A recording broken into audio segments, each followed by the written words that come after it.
میرا ہمیشہ سے یہ اپنا ایک میری سوچ رہی ہے کہ کسی بھی پروفیشن میں، کسی بھی کام میں، کسی بھی ڈسپلن میں، پیشے میں یہ انتہائی ضروری ہے کہ کنٹینیوس لرننگ کا پروسیس جو ہے وہ چلتا رہے۔ یہ چیزیں آپ کو نئے حالات سے، نئی معلومات سے بھی ایکوپ کرتی ہیں، اور also it enhances your capability, جس کے نتیجے میں آپ اپنی پرفارمنس کو زیادہ بہتر انداز میں امپروو کر سکتے ہیں۔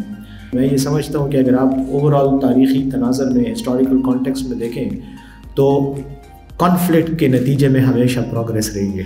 کوئی نہ کوئی جتنی بھی پروگریس ہے، چاہے ہم اسے پسند کریں یا نہ کریں، لیکن تصادم، مزاحمت کے نتیجے میں ہی یہ چیزیں آئی ہیں۔ اور war itself is a type of, وہ جس کو کہتے ہیں کہ war is one of the means of international relations. ہمیشہ بین الاقوامی تعلقات میں بھی جنگیں ہی تعلقات کا ایک موڈ، ایک میڈیم رہا ہے۔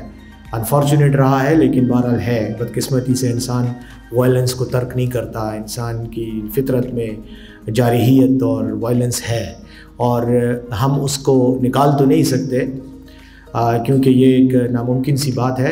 انسان کو مکمل طور پر آپ وائلنس کے بغیر نہیں کر سکتے، لیکن یقیناً اس وائلنس کو مینیج ضرور کیا جا سکتا ہے۔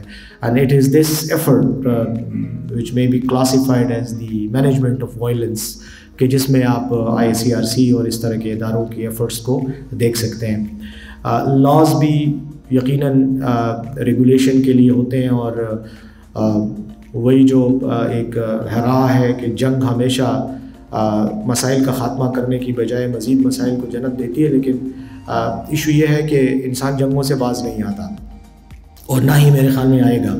تو بہتر طریقہ یہی ہے کہ اس جنگ کو کسی طرح سے ایسے طریقے سے ریگولیٹ کیا جائے کہ اس میں تھوڑی سی ہیومین ویلیوز آ جائیں، اور یقیناً جو لا آف آرمڈ کانفلکٹ ہے، اس کے نتیجے میں کم از کم کسی حد تک اس بات کو انشور کرنے کی کوشش کی گئی ہے۔ And I believe it's a great contribution towards humanity, اور آئندہ بھی انشاءاللہ جاری رہے گی۔ جہاں تک کرائسس کا تعلق ہے، کرائسس میں جیسے میں نے کہا کہ ہمارے ایک تو مین میڈ کرائسس ہے، اور مین میڈ کرائسس زیادہ تر اس وقت، اگر ہم اس وقت پاکستان کے حالات کا جائزہ لیں تو کرم میں جو کچھ ہو رہا ہے، یا باقی ہمارے فارمر جو مرجڈ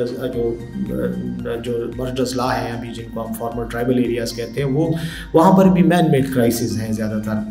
لیکن نیچرل کرائسس بھی، ڈیزاسٹرز بھی آتے ہیں، اور ڈیزاسٹرز کے نتیجے میں ایمرجنسی کی ضرورت ہوتی ہے، اور خاص طور پر information department is one of those pivotal important departments, relevant departments جن کا یہ کام ہے۔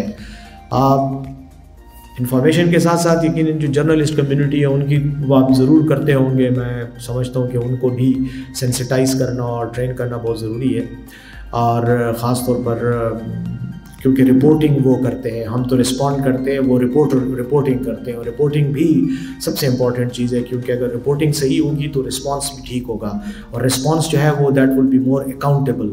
تو اس لیے یہ سارا ایک نیکسس ہے، کنیکشن ہے، جو بہت امپورٹنٹ ہے۔